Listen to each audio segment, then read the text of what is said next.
Rádio Paulo Freire, a rádio que fazemos juntos.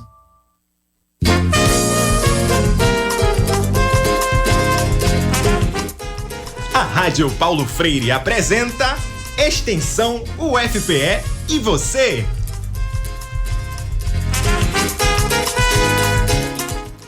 Olá, amigos e amigas da Transformação Social. Esta é mais uma edição do programa Extensão UFPE e você.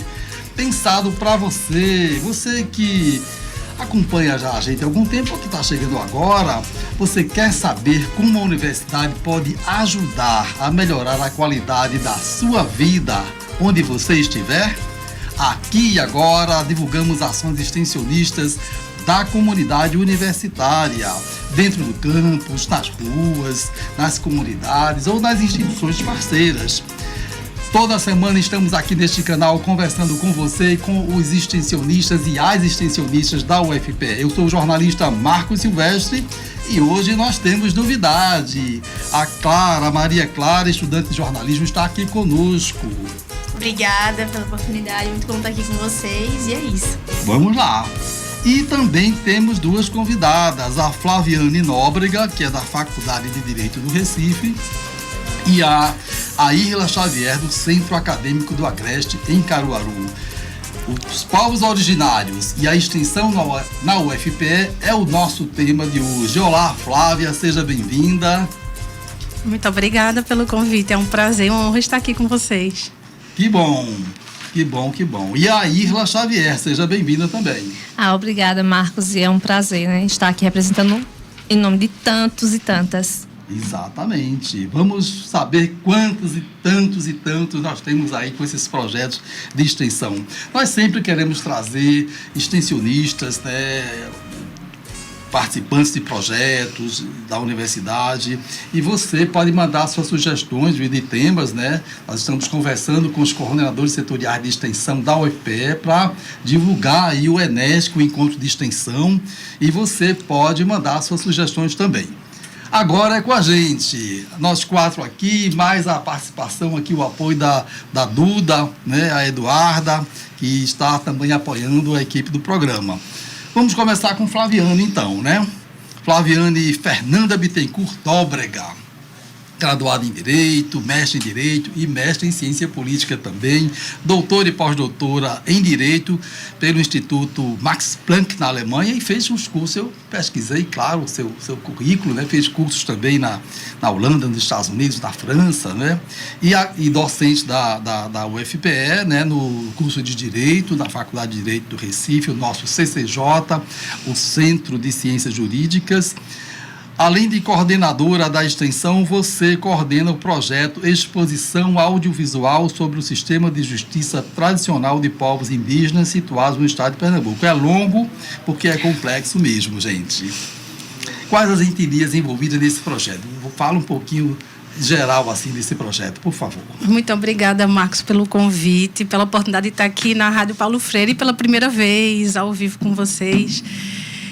Esse projeto a que você se refere se diz respeito a uma etapa de um projeto maior que teve duração de 3 anos, né? Nós começamos em finalzinho de 2021 e esse projeto teve o fomento da FACEP e é integrado ao Programa de Extensão Acesso ao Sistema Interamericano de Direitos Humanos. E já abordamos aqui nesse programa, Isso. E a preocupação nossa de trazer essa etapa final de uma exposição audiovisual é exatamente comunicar com a sociedade civil todas essas experiências e aprendizados que nós tivemos com os povos indígenas e comunidades tradicionais. Inclusive, nós evitamos a expressão etnia porque ela reproduz estereótipos, conceitos muito restritivos. E foi um aprendizado, né? Foi um aprendizado que nós tivemos com os povos indígenas daqui do estado de Pernambuco, e nós trabalhamos com os povos com os quais nós já tínhamos contato e tivemos essa imersão também de dar campo, né? Ou seja, nós fomos ao território indígena, áreas também de reocupação, de retomada do território ancestral desses povos, em que havia muita disputa jurídica em relação à proteção de direitos, especialmente o direito territorial de resgate da identidade desses povos também. Então, nós trabalhamos com o povo Xucuru de Ororubá, né, que tem a decisão da Corte Interamericana de Direitos Humanos responsabilizando o Estado brasileiro para implementar esse direito comunal de propriedade coletiva e haver a desintrusão de todo o território e nenhuma insegurança jurídica relacionada a essa dimensão. Trabalhamos também com o povo Pancararu, que enfrenta também violações de direitos relacionadas à dimensão do seu direito territorial, de acesso ao Rio São Francisco, né? Ou seja, é um povo que tem uma conexão muito forte com o Pará, que é o Rio São Francisco, mas não tem acesso ao rio. O Pará é o nome que eles chamam do né? que eles se conectam com o rio, da espiritualidade. Sim. E eles não têm acesso a esse rio. Então, a gente fomos para uma área de retomada, né, que é de Angico e está reportada nessa exposição audiovisual. E fomos por meio das lideranças indígenas. Então, é uma experiência muito significativa e importante. E fomos também para o povo Capinauá, né? Visitamos algumas escolas indígenas. Por isso que eu estou muito feliz de estar aqui com também a convidada. Que trabalha com educação. Isso, porque fortalecer o direito à educação indígena com professores indígenas é um resgate e fortalecimento também da cultura e de todos esses direitos que estão consagrados, né, na Constituição do nosso sistema de justiça. Então, trabalhamos com esses povos e também com indígenas em contexto urbano. E trouxemos a experiência com o povo Caraxó-Naçu, que foi muito especial, porque foi uma descoberta que nós tivemos por meio dessa experiência do projeto e da extensão, porque há um apagamento também de indígenas que não estão em áreas rurais ou não estão em território demarcado, mas que estão em contexto urbano e que também são indígenas, né? Que então, território é esse? Eles estão em Igaraçu. Eles estão numa área de retomada em Igaraçu. Você então, falou é em desintrusão. Né? Você poderia explicar o que é isso? A desintrusão é quando temos não indígenas em uma área que é de território indígena. Sim, então, que é o TI, né? Que eu vi que a sigla TI não é terminal de integração. Não, TI é território indígena. Isso. Só que tem alguns territórios indígenas que já estão demarcados, já tem um decreto homologado pelo governo federal. Então, quando você chega nessa território indígena, tem aquela plaquinha, né? É a área federal, território indígena. Mas tem várias áreas, né, que são ocupadas por indígenas, mas que oficialmente não estão homologadas, oficialmente não estão demarcadas. E faz parte de uma resistência e luta desses povos. Então, e faz parte também da forma como eles se colocam, como eles se posicionam. Então, fizemos essa escuta acolhedora em relação a essas demandas que esses povos têm no fortalecimento da proteção desses direitos, que se encontra muito fragilizado quando a gente entra no sistema de justiça formal do Estado, né? Então, é muito importante a gente conhecer essas dinâmicas de organização e de mobilização que os povos têm na luta por direitos. Esse mapeamento teve alguma metodologia específica para lidar com esses saberes orais e vivenciais? Tivemos. A gente partiu de uma metodologia que foi um aprendizado que nós tivemos também com o povo indígena, mas também com a metodologia paulo-freiriana, que é a base da nossa extensão universitária, né? Então, Paulo Freire ele é egresso da Faculdade de Direito e influenciou todo o formato que a gente tem de extensão e serviço à comunidade.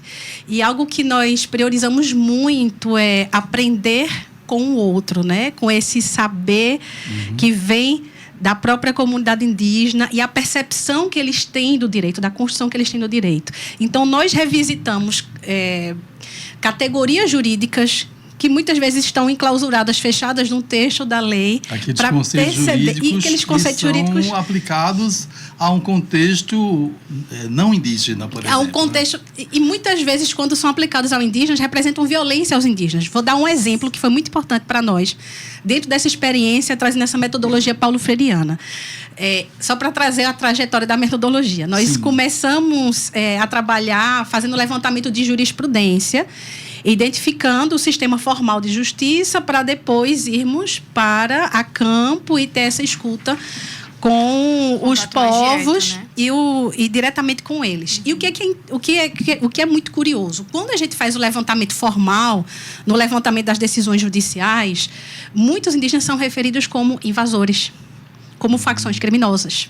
Então, a forma como os indígenas é a narrativa dentro dos processos judiciais. Dentro dos processos judiciais. Não, referindo aos indígenas como invasores. Sim, mas são pessoas que não são indígenas. Pessoas que não são indígenas, pessoas que fazem parte do sistema de justiça formal. Sim. Por isso que a gente precisa entender a dimensão de direito e justiça por meio das dinâmicas de organização do próprio povo, de como eles se organizam politicamente, socialmente, a conexão que eles têm, a espiritualidade que faz parte da sua cultura e como é que isso conecta com a experiência de identidade territorial que eles têm também nessa vivência. Então, o que é interessante e curioso é que quando nós fomos para essa interlocução, e a interlocução foi feita por meio da extensão, por meio da Clínica de Direitos Humanos que eu coordeno, nós temos esse espaço para essa escuta acolhedora, e essa dimensão de direitos foi muito fortemente trazida pela visão indígena, para revisitarmos vários dos pressupostos formais do direito e ver como é que esse direito do Estado ele não protege esse direito que é dos povos indígenas, dos povos que realmente constroem essa percepção e essa construção. E isso vem da oralidade, das dinâmicas de organização que é muito próprias deles, né? Então, escutar a história, recuperar a memória do povo falada por eles, a partir da perspectiva da dimensão que eles conhecem, é muito importante. Então, entender que eles estavam ali, em algumas situações, em processo o quê? De retomada. De reocupação. O que foi retirado deles o que no passado, foi retirado deles. Então, quando a gente foi para o território Pancararu, eles estavam lá, a gente não foi para uma área de território demarcado, nós fomos com uma liderança indígena que nos levou para uma área de reocupação, para eles poderem ter acesso. Isso foi na área de Angico, ali de acesso ao Rio Angico é Pernambuco ainda? É Pernambuco, isso. É do lado de Pernambuco, que dá acesso ao São Francisco. Eu imagino que tem muita informação que você pode nos trazer sobre justamente esse conceito de justiça e as formas tradicionais de relacionamento, digamos, oral dos povos indígenas com esse conceito de justiça. Daqui a pouco eu quero voltar a essa questão, porque eu queria dar uma palhinha agora aqui para a gente também dar início à conversa com a Irla, tá? Que é a nossa segunda convidada, né? E ela tem graduação em letras, né, da área da língua portuguesa, passou pela linguagem, pelo ensino também, né? E atualmente é doutoranda do programa de pós-graduação em educação na UFPE. E, além de professora da rede estadual em Pernambuco, não é isso? Isso. A Irla Cássia Xavier Silva. Você participa desse projeto extensionista Saberes Indígenas na Escola Capinauá e Acroá Gamela, coordenado pela professora Caroline Farias Leal Mendonça, né? Que é um nome também bem compridinho, igual o de Flaviane. E que vocês abordam povos que habitam no agreste pernambucano e também no sertão do município no Maranhão, né? Na Baixada Maranhense, que é o município de Viana. Me diga uma coisa, a Irla. Esse apoio ao desenvolvimento de uma educação escolar indígena, protagonista e empoderada, é importante para o contexto de soberania do povo brasileiro como um todo, né? Da consciência que nós somos um povo multiétnico, um povo com variadas origens, né? E me diga, então, esse referencial, essa troca de saberes para vocês, como foi na prática construir esse projeto, na prática, esse projeto político-pedagógico? Primeiro, olá, boa tarde, agradeço também essa oportunidade, né? Sim. Até mesmo essa discussão, estar aqui com Flaviane, falas que se complementam. Sim. E como eu disse, assim, esse é um projeto de saberes indígenas, em que eu estou aqui, né, representando, mas é um grupo inteiro que trabalha. Então, a gente pensar, né, nesses saberes indígenas, até o próprio nome do projeto, a gente já está deixando claro que nós estamos tratando de saberes outros, né? Que saberes outros seriam esses que nós estamos colocando em evidência? É o saber próprio do povo indígena e especificamente Capinauá, e depois com a entrada no projeto dos Acroá Gamela. Então, a gente parte também do entendimento que há vários saberes, há vários conhecimentos, e nossos currículos, na grande maioria, ele é eurocentrado, né? Ele tem um conhecimento que a base é de um branco europeu que instituiu o que é conhecimento, o que se deve conhecer. E nesse processo do que se deve conhecer, também foi dito que não se deve conhecer, né? Entre eles, os saberes indígenas, dos tradicionais. Então, nós vamos fazer junto aos professores, porque, veja só, não sou indígena, Capinauá, eu sou mulher negra, mas para poder atuar, por exemplo, dentro da comunidade, dentro do povo, a gente entra com muito respeito, porque o saber que nós vamos lá problematizar e trazer para o currículo da educação escolar indígena é o saber próprio do povo. Então, a gente tem que passar por um processo de conhecimento desse outro saber, que é um saber que eu não tinha. É porque eu entro na área de letras, na área de letramento, a minha contribuição no projeto é na área de letramento, trazendo a perspectiva do letramento, mas o letramento do saber indígena, que ele é ancestral, que ele é do ancião, que ele é da liderança, que ele é do próprio povo. E quem é o público desse projeto? Esse é um projeto de extensão de educação continuada. De educação continuada. Dá apoio a professores que já são indígenas para fazer uma ponte entre o quê? Quais são os saberes que vocês fazem essa conexão, então? Bem, como se o público são os professores indígenas, sim, que nós vamos perceber 2 processos distintos entre o povo Capinauá que nós trabalhamos e os Acroagamela, porque o Acroagamela ele está num processo de caminhada de construção do projeto político-pedagógico, o EPP, e aí junto a esses professores nós vamos trazer uma formação continuada. O projeto de extensão ele vai atuar como uma oportunidade de dar essa formação continuada.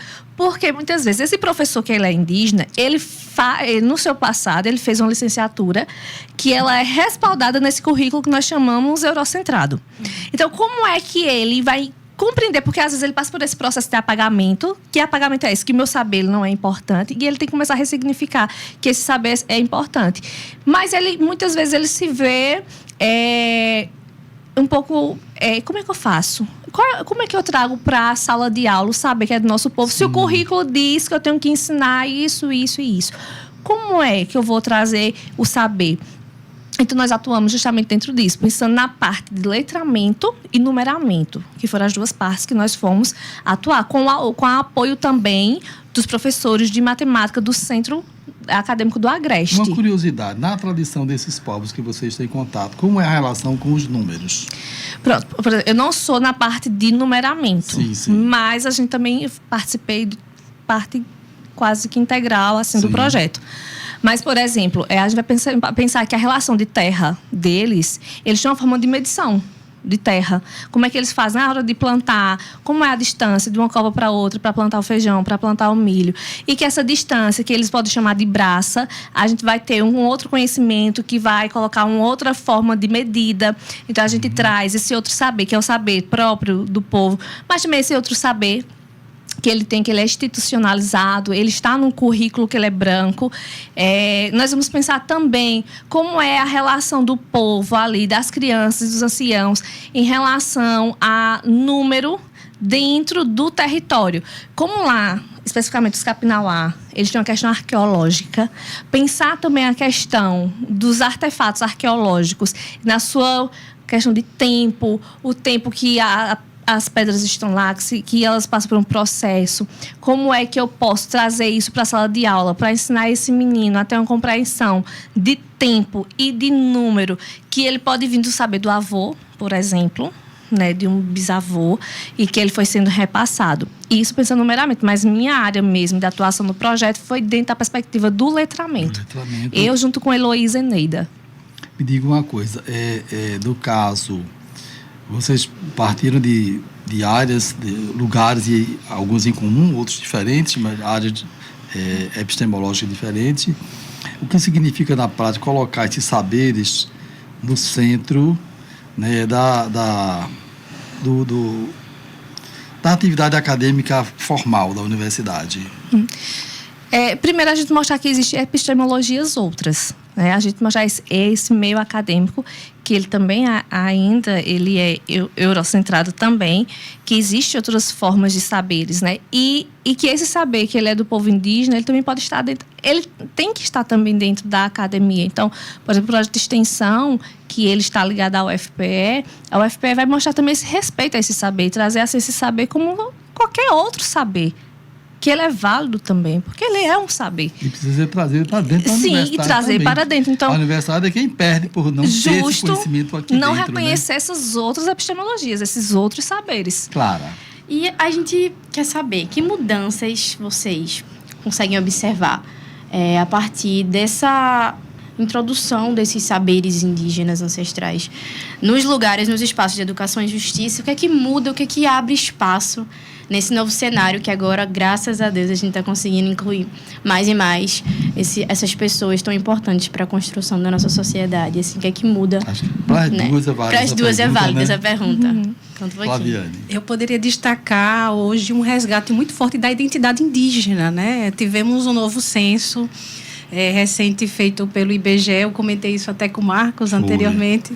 Conversamos. E é muito importante esse resgate da identidade indígena e o reconhecimento dessa existência, né? Então, quando hoje a gente revisita, agora, por exemplo, no mês de abril, né?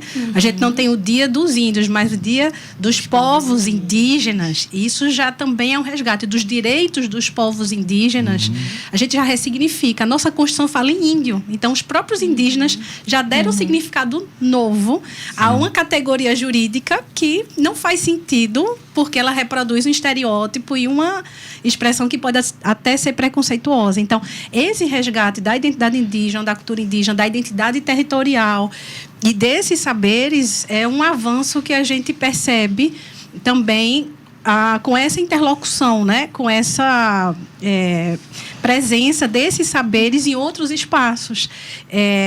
Nós, enquanto universidade, estamos nesse aprendizado, nessa construção, mas é muito importante que o indígena tenha esse protagonismo, né?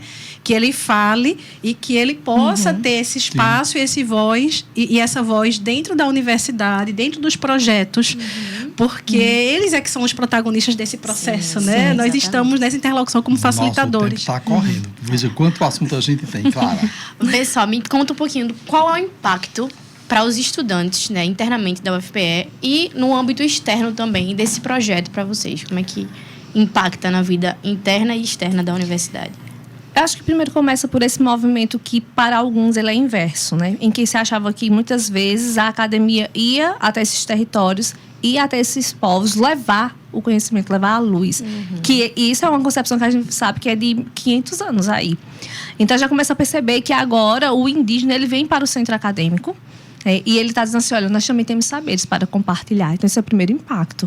E algumas pessoas chamam a atenção. Se a gente for pensar na licenciatura intercultural indígena, lá no campus, em Caruaru, causa isso. Quando as pessoas veem os indígenas, só a presença deles já causa tensão. Então, a gente já tem que deixar isso bem, assim, bem evidente. A presença do indígena causa já atenção. E quando ele está ali, trazendo o conhecimento dele, um conhecimento que ele também está sendo colocado no mesmo lugar desse conhecimento, que ele já é hegemônico, então isso mostra a sociedade que nós estamos passando por outros tempos, por outras mudanças. A gente está ressignificando e dando à história, assim, outras reviravoltas. Então, eu acho que também um outro ganho é nós pensarmos na dimensão do saber como não saber único, mas como saberes diversos. Olha, acho que a gente vai ter que chamar vocês para falar outras vezes sobre esses assuntos, que são muitos conteúdos, né? A gente vê que 2 projetos já a gente nem consegue aprofundar muito. Queria, assim, uma mensagem que vocês deixariam sobre essa questão, né, dos projetos de extensão que aproximam realidades diferentes do nosso povo, o povo brasileiro como um todo, do nosso território, Pernambuco, Maranhão, né, e de forma transformadora, uma perspectiva transformadora, né, não de perpetuar. Que mensagem vocês deixariam para estudantes, docentes e a comunidade em geral sobre a importância de engajamento em ações extensionistas como essas que vocês participaram? Vou para cá, depois vou para cá, para revezar. Eu queria destacar esse papel transformador, né? A extensão universitária, ela permite potencializar essa transformação. Na experiência que eu tive com esse projeto, eu tive 3 bolsistas indígenas. Um do povo Capinauá, Aila, isso. Outra bolsista foi Claudete, do povo Trucá, e também o indígena em contexto urbano, que é estudante de Direito, que é Álvaro, foi meu aluno da faculdade. Então, eu vejo experiência transformadora também na vida deles, desse fortalecimento, desse empoderamento, estudantes de áreas diferentes, não necessariamente da área jurídica, mas de formações que permitiram com que a gente tivesse esse intercâmbio, né, com outras áreas também da antropologia, da história, do direito internacional e principalmente com esse aprendizado que os povos indígenas nos trazem. Então, é algo transformador para que nós nos conheçamos melhor e conheçamos melhor essa experiência de direito que pode ser transformadora para a vida dos povos indígenas e para a sociedade como um todo. E fica o convite para que mais estudantes, mais professores e mais técnicos possam participar das próximas edições dos projetos, né? Isso mesmo. A Irla. Assim, primeiro, vale ressaltar que uma das contribuições é tensionar, né? Tensionar a própria academia, para que ela desperte para essa outra concepção de outros saberes. Acho que é muito pertinente o nome saberes indígenas, né? Então, a universidade, ela abre uma oportunidade ao estudante também de começar a perceber a esfera do próprio conhecer como algo diferente e que tem que ser também pensando a diversidade, mas o respeito também a esse outro que é diferente. Eu acho que ela também traz isso, essa questão de que nós temos um outro que é diferente e que tem saberes que são válidos. Eles podem não ser ressaltados, eles podem não ser, muitas vezes, colocado no centro das questões, mas que eles estão ali. E muitas vezes é nos projetos de extensões que os alunos se despertam para temáticas outras, para os conhecimentos outros, que se não fosse por meio de determinados projetos, eles não conheceriam. Então, é fundamental. E é um retorno também dos estudos que nós fazemos dentro da academia para a sociedade, porque a sociedade é o todo, não é uma parte, né? As partes produzem o todo. Então, o que nós produzimos aqui não é para ficar somente aqui. Ele extravasa essa dimensão do território acadêmico. Então, a gente mostra isso ao aluno da Universidade do Centro Acadêmico. Muito bom. Pena que estamos chegando ao fim desta edição do programa Extensão UFPE e você, e aí a gente agradece a Flaviane Nóbrega, da Faculdade de Direito do Recife, nosso Centro de Ciências Jurídicas, CCJ, a Irla Xavier, do Núcleo de Formação de Docentes do CA, o Centro Acadêmico do Agreste, e o agradecimento também à nossa equipe, né, a Duda, a Clara. Obrigada, gente. Somos todos e todas extensionistas, por quê? Porque nós fazemos essa ponte, né, entre a universidade e o nosso lugar do mundo com as nossas universidades. Agradecemos a colaboração de pessoas como vocês, Flaviane e a Irla. Você também pode falar com a gente pelas nossas mídias, né, da Proeste, e procurar também os projetos de extensão nas mídias. E aqui a gente vai encerrando com a apresentação minha de Marco Silvestre, com a supervisão geral de Flávio José da Silva, nosso diretor de interação social, que está aqui dando nosso apoio, a Clara, Maria Clara, nosso agradecimento à Duda. Temos a operação de áudio de Alisson Félix e o streaming. Foi rara a cena hoje? Isso. Apoio também de toda a equipe da Rádio Paulo Freire, uma realização da Proeste, Pró-Reitoria de Extensão. Agradecemos a sua audiência, a sua atenção e aguardamos vocês na próxima semana. Extensão UFPE e você.